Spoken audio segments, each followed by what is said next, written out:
কিসের এত বড়াই করো?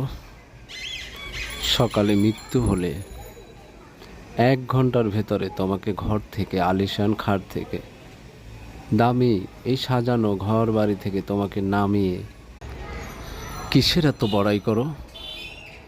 সকালে মৃত্যু হলে আধা ঘন্টা কিংবা 1 ঘন্টার ভিতরে তোমাকে তোমার এই সৌন্দর্য বাড়ি, যে বাড়িটা তুমি সারা জীবন ইনকাম করে সাজিয়েছ, এত সুন্দর বাড়ি, এই দামি খাট থেকে তোমাকে নামিয়ে উঠানের মাটিতে শোয়ানো হবে। শুধু মাটিতে, তোমার পাশে কেউ দাঁড়িয়ে থাকবে না, দূর থেকে আপনজনরা দেখবে। তারপর তোমাকে গোসল করানোর জন্য মানুষজন ডাকবে, বাজার থেকে বাঁশ কাটা হবে, কবর খোদা হবে। কিছুক্ষণ পর গোসল শেষে তোমার তোমার যে কাপড়খানা যেটা তোমার সঙ্গে যাবে সেটা পরানো হবে। তারপর তোমাকে জানাজা দেয়া হবে। তার কিছুক্ষণ পর পরই তোমাকে কবর দেয়া হবে। কবরের পাশে কেউ দাঁড়িয়ে আফসোস করবে, কেউ দোয়া করবে, কেউ তোমাকে একেবারেই ভুলে যাবে।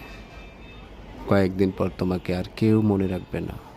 অথচ এই পৃথিবীতে ছেলে সন্তান বলো, প্রিয়তমা স্ত্রী বলো, তাদের জন্য কি না করেছো, ঘর বাড়ি সংসার, কত দামি দামি আসবাবপত্র।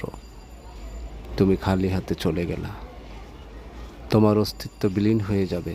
কিছুদিন পর তুমি নামের কেউ ছিলা সেটা মানুষ মনেই করবে না। এটাই তো জীবন। তবে কিসের অহংকার?